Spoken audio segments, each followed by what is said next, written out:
চুলায় একটি প্যান দিয়ে তাতে দিয়ে দিচ্ছি সাদা তেল। এবার দিয়ে দিচ্ছি দুটো ডিম।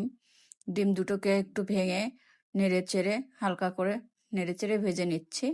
ঝরঝরা করে ভেজে নিয়েছি। ভেজে নেওয়া হয়ে গেছে, এবার তুলে নিচ্ছি।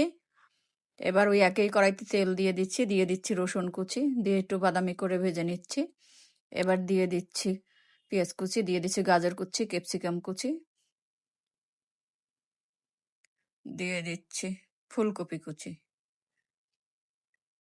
এবার এটাকে ভালো করে নেড়ে চেড়ে এখানে দিয়ে দিব 2 কাপ পরিমাণ ভাত।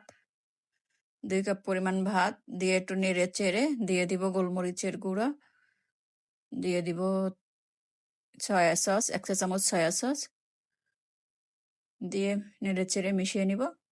এবার দিয়ে দিচ্ছি সে ভেজে রাখা ডিম। এবার নেড়ে চেড়ে তো একটা চটজলদি একটা রেসিপি তৈরি করে ফেলেছি। আপনিও এরকম একটা